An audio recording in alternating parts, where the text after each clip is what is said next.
So a very common one are the dermal atrophies. So you can see here it's a thinning of the skin. It'll appear very different from the surrounding skin. Or you can get these pocketing which is a more deeper effect.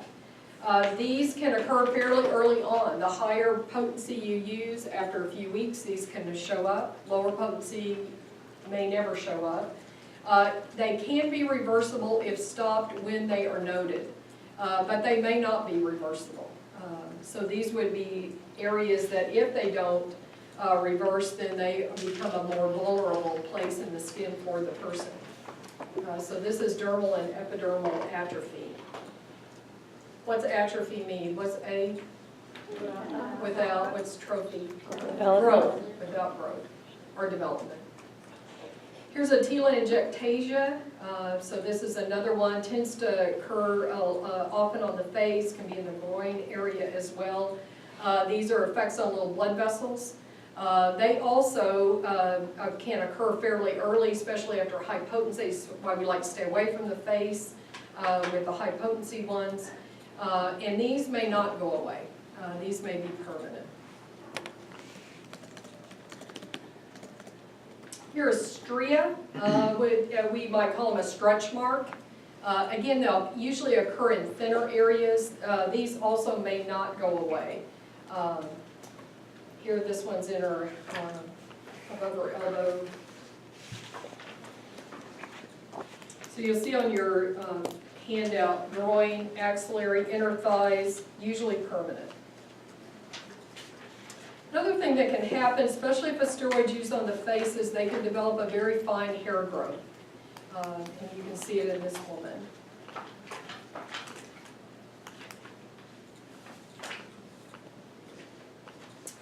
Oh, I didn't put, I thought I put that in there. Okay, look on the top of page 11, the purpura. So due to the thinning skin, this isn't more of an elderly. This can occur anywhere on the body. Often it'll be on the arms because they bang them. And so those little blood vessels, we saw the telangiectasia, so the effects on little blood vessels and the thinning of the skin, you get just a bleeding. People don't like them. It's cosmetically not very nice. But it can occur over very large areas depending on where they applied the drug, or it can occur in areas where it was not applied. So it may be that they're applying it on the leg and it shows up on the arm.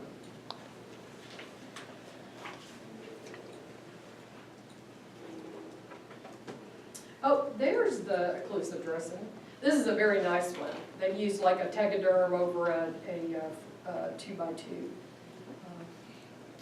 Okay, so in darker skin patients where the steroid's been applied, they may develop very lightened areas or hypopigmentation. This is a withdrawal of a steroid from the forehead. Remember we talked about the forehead being one of the areas where skin is much thinner. So they've applied it on the scalp, withdrew it, and this is the result.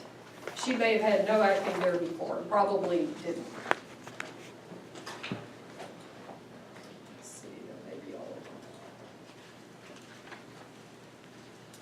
of them. They also, I've got down at the bottom of the page, and we'll talk, I think we talk about rosacea tomorrow. They can also get an eruption over depending on where they placed it, over the cheeks and the nose. I saw a patient one time came in and she looked like, we thought she had SLE, another person thought she had rosacea, but what she had done is she had put steroid on her face. And so when she quit, she had this just bright red rash that covered all over her, that area, and it was actually a steroid withdrawal rash. I always find it curious, especially when I was a younger practitioner, to have patients on steroids tell me they were allergic to the steroid. I never believed it because I'm like, we're suppressing your immune system. There's no way you're allergic to this drug. So now that you know that there are different things in the vehicle, in what they put into, they put stabilizers, they put anti-infectives or things that will keep bacterial growth down, since we often open a topical and use it over a long period of time. Usually it's those things that the person is allergic to. So switching to a different product may very well take care of that. So if they tell you they're allergic or sensitive, or they break out when they use a steroid product, look at a different formulation. Different base, different cream base, or different ingredients and see if that will work. Questions about those? Okay, I guarantee you one of those will be on, at least one of those will be on your test. Okay, page 12. Systemic. The higher the potency and the longer you use it, the more likely they can get a systemic effect. So if you look down through that list, this gives you the factors or the risks that lead to systemic effects. So prolonged application, so more than 3 or 4 weeks. The potency, we have mentioned several times. Where it's been the site of application, so places where it's going to be more likely to be absorbed are more likely to have those. Patient age we've talked about, so this kind of brings back several of the things we've been talking about. Presence of penetration enhancing substance. So propylene glycol, you'll see it in almost every product, topical product. And some people are allergic to that. Professor Bean just had somebody who mentioned that, or told her that he was allergic to that ingredient. Salicylic acid is a keratolytic. It will break down a skin barrier, allows for better penetration. It's also a very irritating product, and we'll see that because that's the main product we use with corns and warts and calluses. So people can be reacting, or maybe not so much reacting to that, but they are sensitive. You sensitize them to a product because of the salicylic acid presence. Condition of the skin. So again, the more inflamed, the more broken down that skin barrier is, the more likely they're going to get penetration, the more likely they're going to get effect. Talked about liver metabolism and altered skin barrier. Okay. Questions about those? Okay, let's talk about treating itchy skin. What makes your skin itch? Pardon? Dryness. What else? Poison ivy. Pardon? Poison ivy. Poison ivy. Okay, so something that's affected the skin. What else? Scabs. Scabs? Okay, the healing process. Okay. Okay, so let's talk about non-pharmacologic interventions. There's a lot you can tell people about what they're doing that is making itching worse. So when are you most likely have itching and dry skin? What time of the year? Winter. Okay, so winter time, with my diabetic patients, I often would tell them, okay, we're moving into the winter, here's what I want you to do.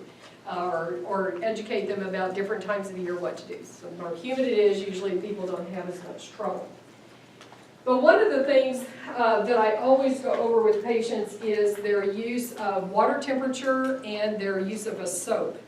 So some soaps are very drying. If they're a deodorant soap, if they're a soap that they usually are selling mostly to men, then it's usually a drying soap. So Zest, Irish Spring, Ivory, Dial. These are detergent soaps. And so they will remove all the oil barrier on your skin, and they will leave it more vulnerable, and they'll dry it out. So if there's already an itchy situation the patient's dealing with, this will make it worse. I tell patients don't use these. In fact, I would tell my patients during the winter is don't bathe that often. Unless your partner or somebody tells you you stink, you don't need to bathe every day.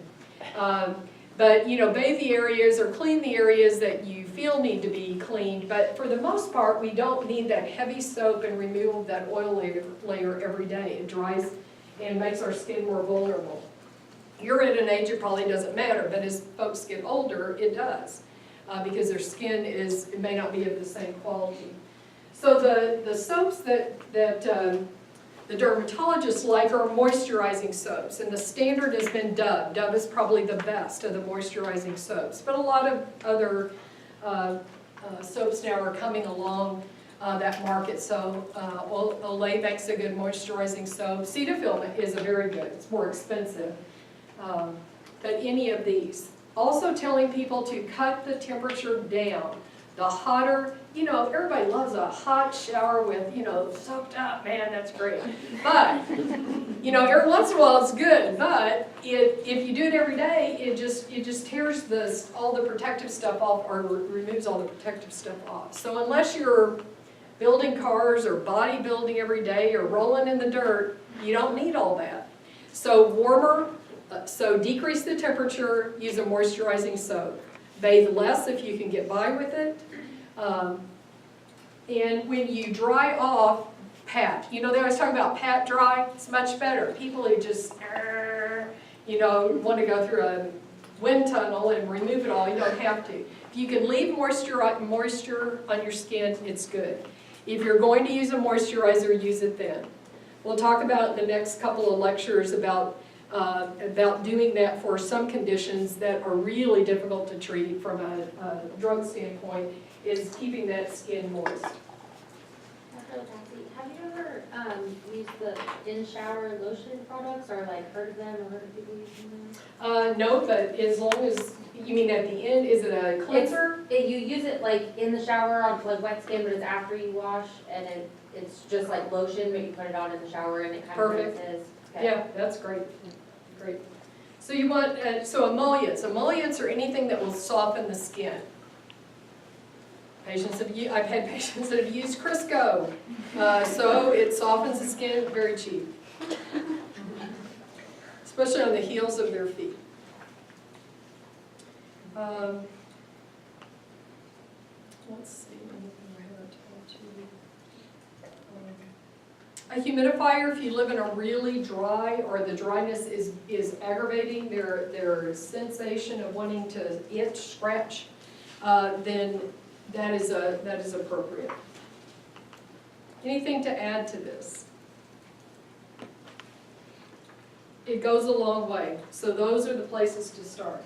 So what about local? So local meaning topical, not systemic. So there's all kinds of things. If you have a single lesion that is really causing a person problems, you can use intralesional steroid. So that might be more effective than putting on a topical for a long period of time. So that is reasonable. Capsaicin can also be used. And we talked about it with peripheral neuropathies. Just remember, it takes a while. It takes a couple of weeks to deplete all the substance P and to get the big effects. So you can use capsaicin. The topical calcineurin inhibitors, so tacrolimus and tacrolimus, these are, and we're going to talk about these in other inflammatory situations. They're potent, they are immunosuppressants, and they're very powerful, but they don't have some of the bad side effects that we see with long-term steroid use. So they may be an option in those situations. Topical anesthetics, pramoxine is an over-the-counter, like lidocaine in that, or Novocaine, in the Novocaine family. Those lidocaine, those all can be used as well. They more deaden the skin. They're usually used in combination with other products. It's rare that we will use an anesthetic alone. For a very small area, you can do that. You don't want to put it over large areas, especially like a lidocaine. They can get too much absorption, but a small amount with a small topical steroid, it's a pretty good combination. And you'll find products over the counter like that. Anybody ever had poison ivy? I had it like a month ago. You did? Yeah. Welcome to Oklahoma. Really? I went rock climbing in Wichita Mountains. Did you see the little spotted lizard? Spotted lizard? Oh, they're so beautiful. I have to bring a picture of it. So it's like the state lizard, I think, but they are multicolored. They're so beautiful. And they're, one of the areas where you can find them is down there. So I'll have to bring a picture of it. Oh, so pretty. Let's see. So you can use things like astringents. So Dome Burrow is an astringent. When you mix it with water and use it as a soak, it is very soothing. So it doesn't have a lot of pharmacologic activity, but it can soothe and give you relief. So here is, some of y'all looking at me funny, is it not?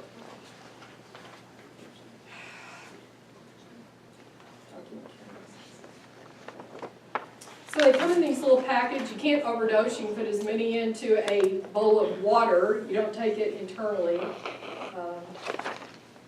Okay. So you just mix it with some water.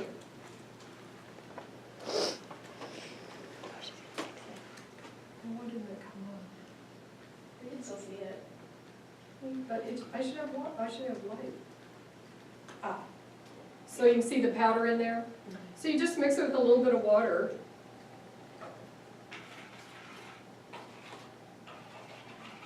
This is my frosting knife, but I didn't have any other kind of spatula. Don't tell Dr. Britton.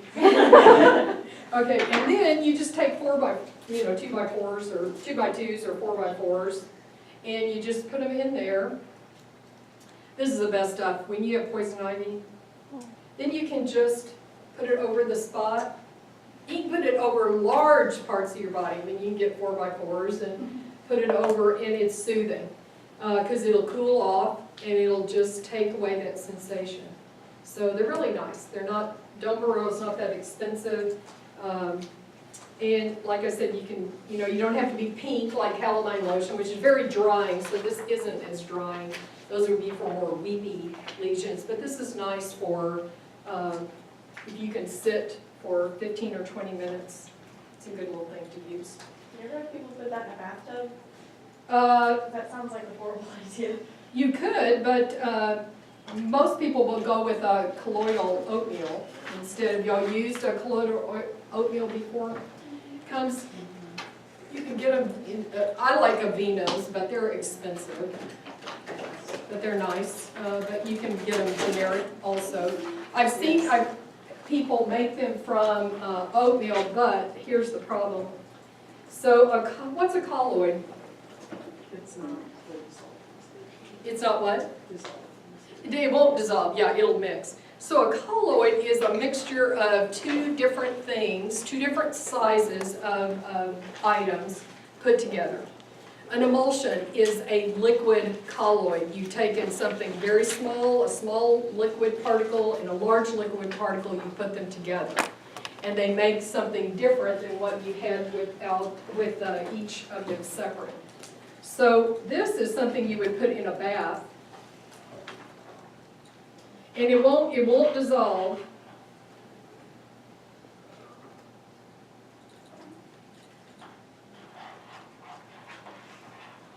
Kind of looks like oatmeal. What they do is they take oatmeal and they pulverize it down to a very small. And if you put it in a large tub, then it won't be so thick. But again, it's one of those things that's very soothing. So if you've got a child and they are itching all over, like my mom used to do this when we got chicken pox, because there were 4 of us, and every 2 weeks one of us got it. So she would just put us in the bathtub and put the oatmeal in. So that's also very, very soothing, and it doesn't cause any side effects. The only thing is that it makes your tub very slippery. So warn your patients when they get out to be very careful, because part of this will adhere and it's just like glass. So that's a colloidal. Oh, it's very nice.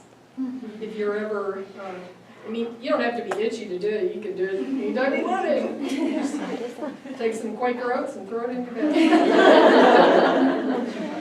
Okay, so that's a colloidal.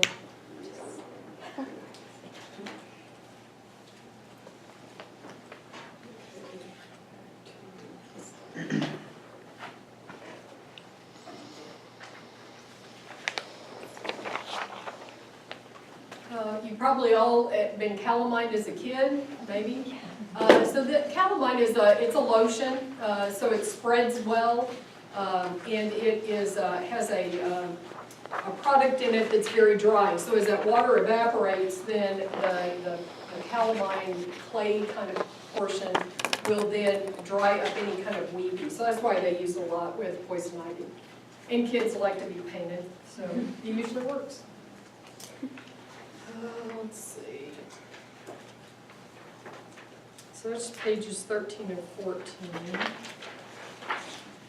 Page 15, I am not going to test you over these. I want you to be aware of them. This is what I was alluding to earlier, is that a lot of drugs will work on the histamine receptors. We don't use them necessarily for that, but we can take advantage of that action in some diseases. You know we use the oral antihistamines. So we've got the first generation, we have second generation. What do you remember the difference between the H1 histamine receptor antagonists?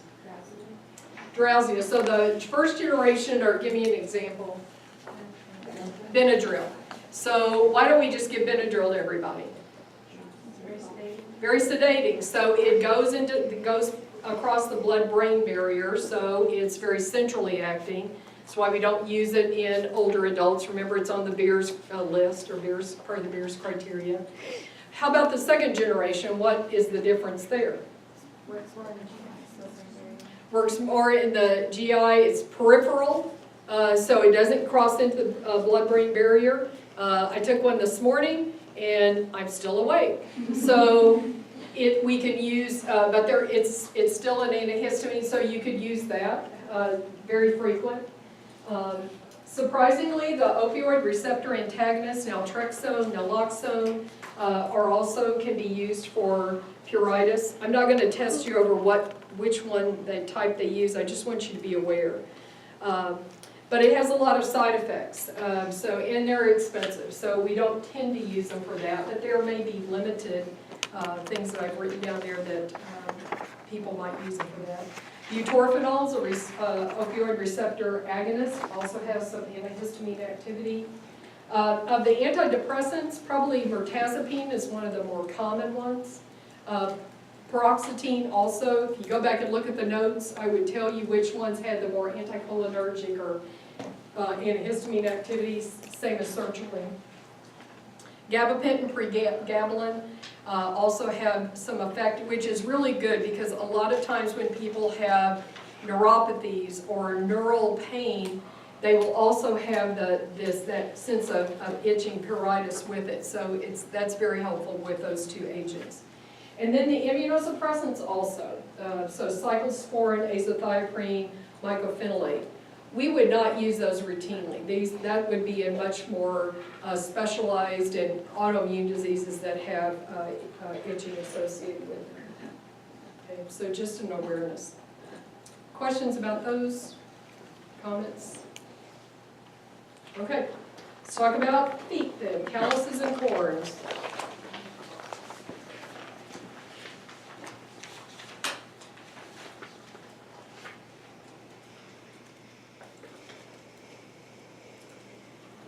Smells up here now like.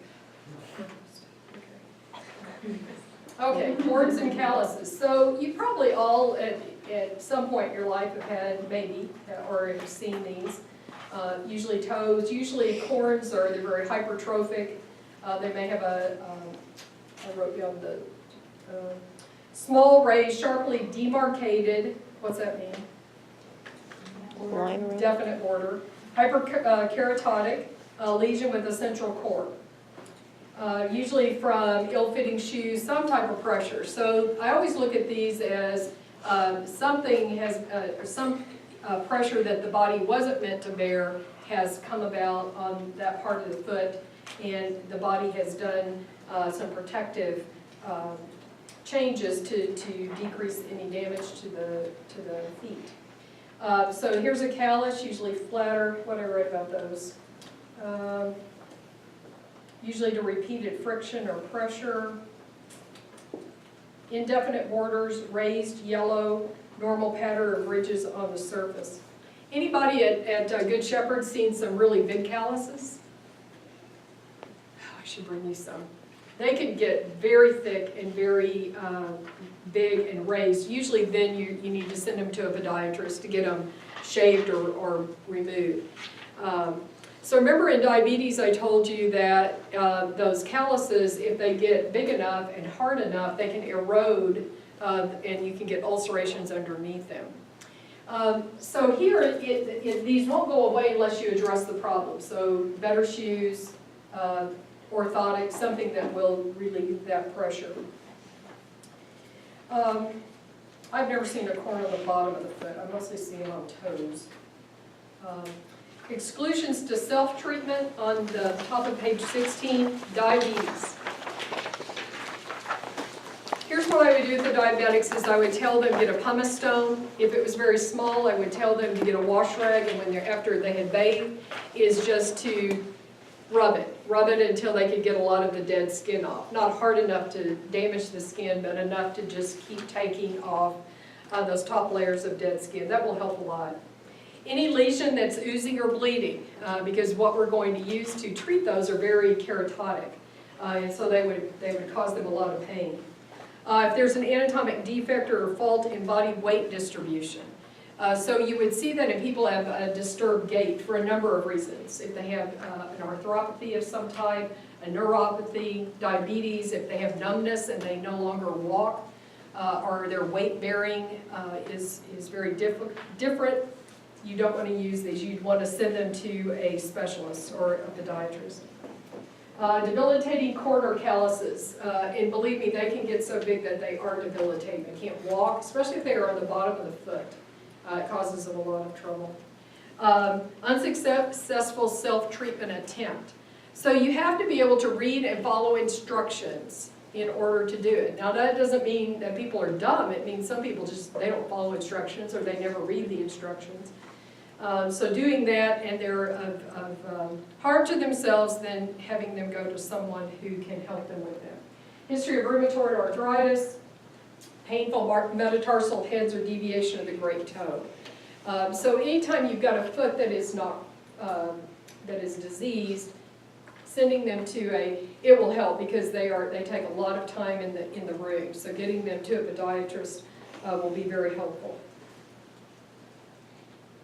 Non-pharmacologic therapy depends on the cause. So getting, if they've got a mild corner callus, you can treat that easily with over-the-counter products and then advise them on different shoes.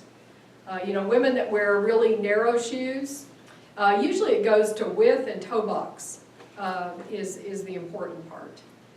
So advising them on that, having them go somewhere where someone will measure their feet and tell them the proper shoe size is usually the problem. Daily soakings of the affected area for 5 minutes in warm water goes a long way. It just softens that skin up, and then you can take it off. They can use a pumice stone. Y'all know what pumice stones are? Pumice stones are colloids. They are air in stone. Isn't that cool? Okay, so pumice stones. You never know what you're going to learn when you walk in here.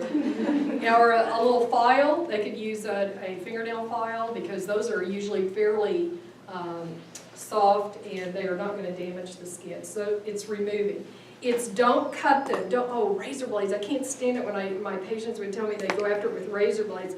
And they sell razor blades over the counter to remove calluses. Don't do that. Don't do that. Let me see. Okay, so there's a pumice stone. So using it, you can get them at the dollar store, at Dollar Tree for $1. They're pretty good. They last a long time. But they make these really neat polymer gel cushion pads that are flexible, and so they will go around the toe and protect it, especially while you're treating it. So they're really cool. They've also got little toe sleeves that you can put. Again, same kind of concept. If they are having a hard time healing or they're recurring, these little sleeves can be used.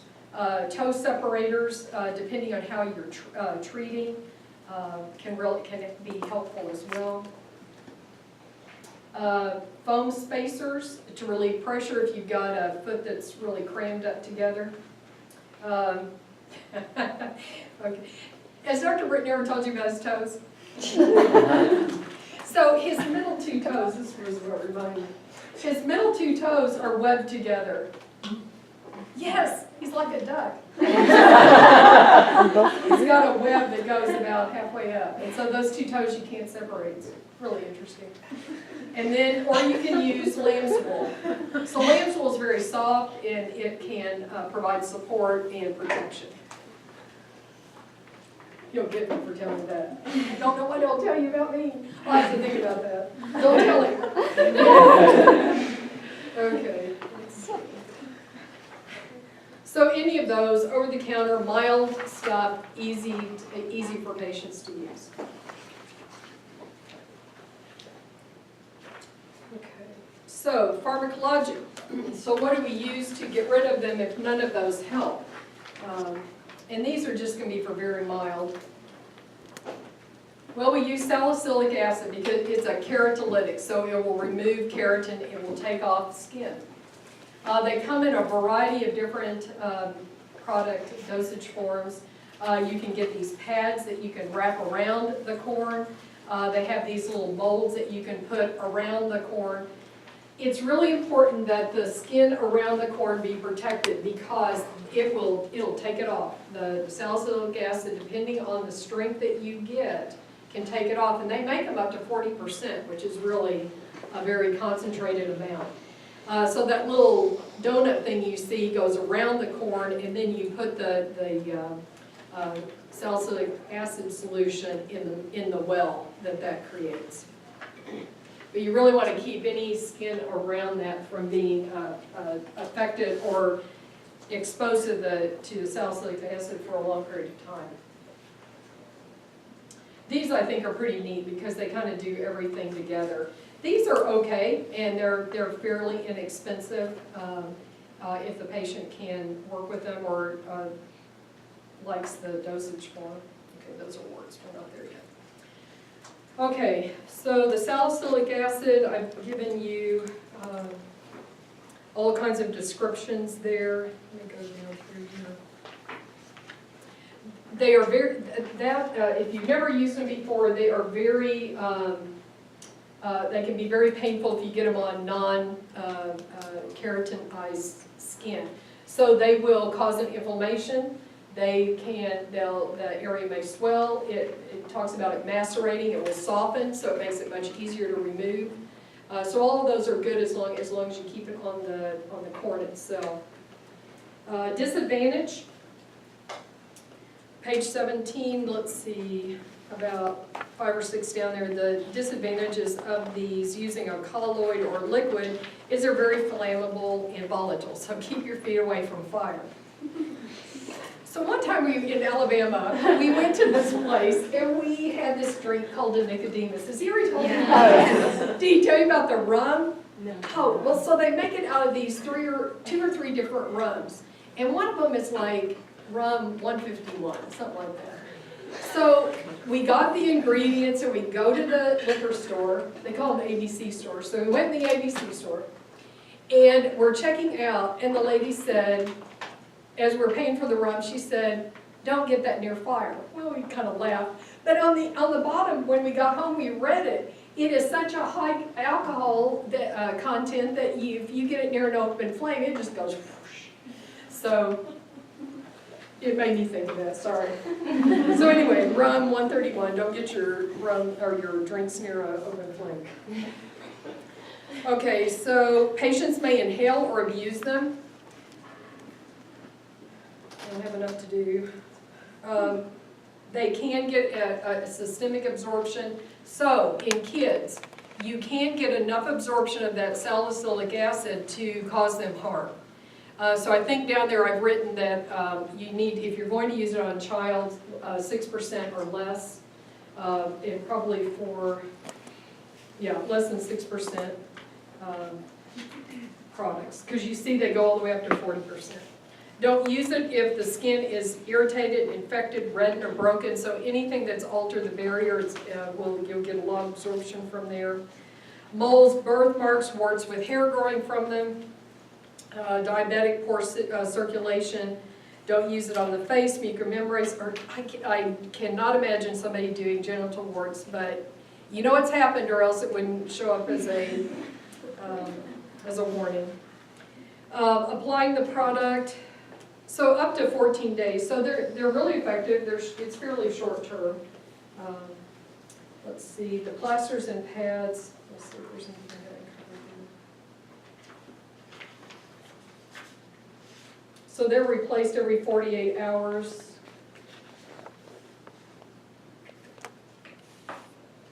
Up to 14 days. Questions about those? The biggest place that I dealt with these is I was all over my diabetic patients not to use them. And getting them into health without using those products. So be aware of them. Patients certainly can get them. A lot of people just don't mess with them unless they get so big and hard. But be aware of the products. They're very, very effective, but they also can carry a lot of risk with them. Okay, warts. Can you get warts from kissing a frog? Maybe. Can you get warts from kissing somebody who has warts? Yes. It's a virus. It's an HPV virus. So we're going to talk some about patient education and how to prevent the spread. So here's the different kinds of warts. There's a ton of them. There's common, flat, plantar, mosaic, periungual, and filiforms. So here's a common wart.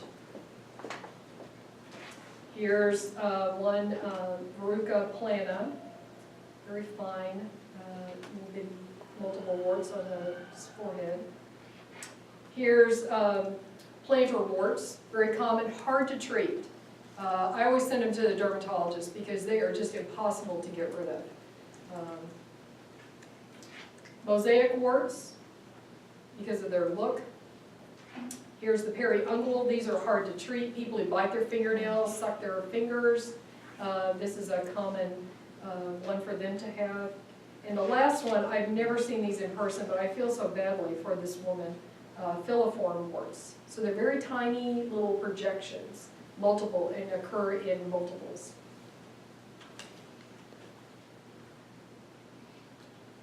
Okay. So let's look at non-pharmacologic. Most warts will go away if you do nothing, just like any virus. Usually it's self-limiting. It takes a long period of time, a couple of years for most of them to go away. Without treatment, they will auto-inoculate themselves and spread it to others. So holding hands, kissing, hand-to-hand contact, mucous membrane contact, that's how people can transmit them. Less than half of affected people remain wart-free, so it's a fairly common virus.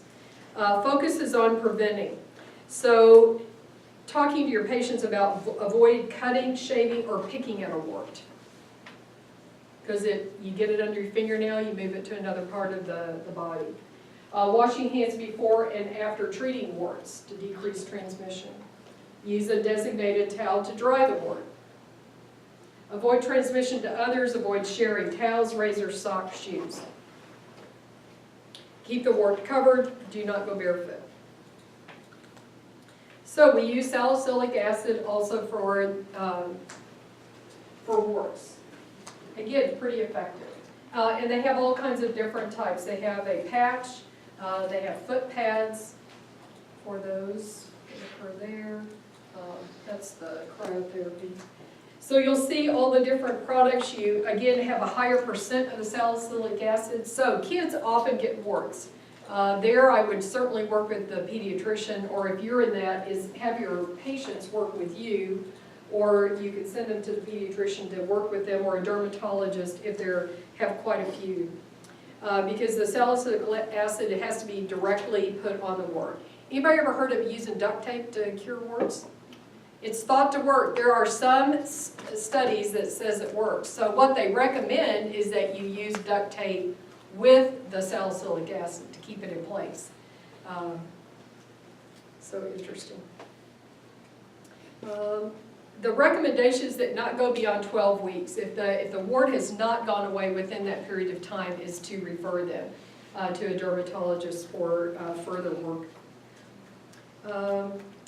Couple of things, if you are going to, sometimes you can see with some of those warts, they're big enough that they need to be kind of pared down. That's something you could do in the office, is to pare it, shave them down, and then treat them. That just helps to get the salicylic acid to work better, especially if it's very keratotic, hyperkeratotic.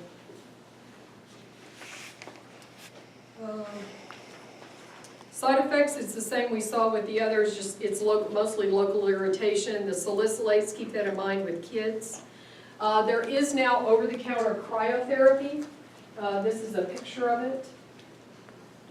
Again, effective, but also very hard on the skin around it, so having someone who can follow instructions and use it appropriately. So Dr. Scholl's makes a freeze-away wart remover. Compound W has one. They've been around forever. The OTC reaches temperatures of less than -70 degrees centigrade. So having someone use it who can follow instructions is important. It causes an ischemic necrosis. Interesting how that works. Local inflammation, and then the wart falls off in about 10 days.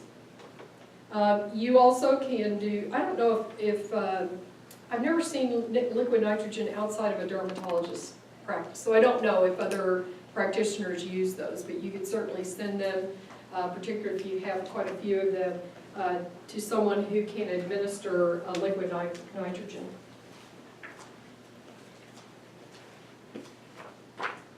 So folklore, I think, is fascinating. So here's one of them. To remove warts, blow on them 9 times during a full moon.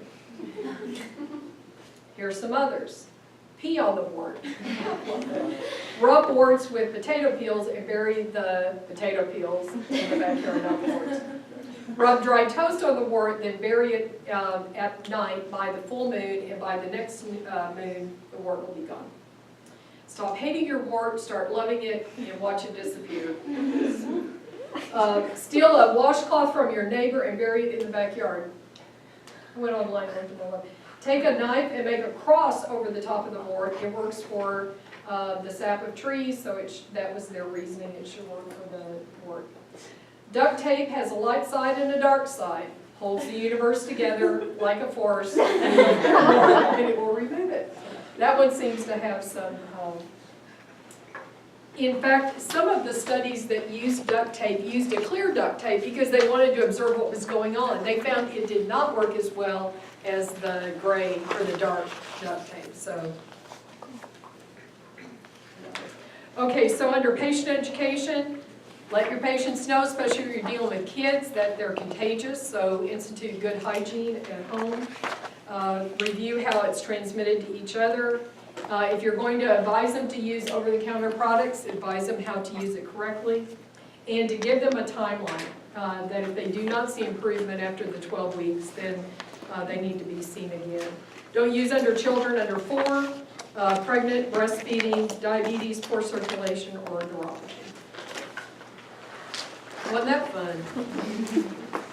Questions or comments? Anything you've ever tried for a wart that worked that I don't have listed?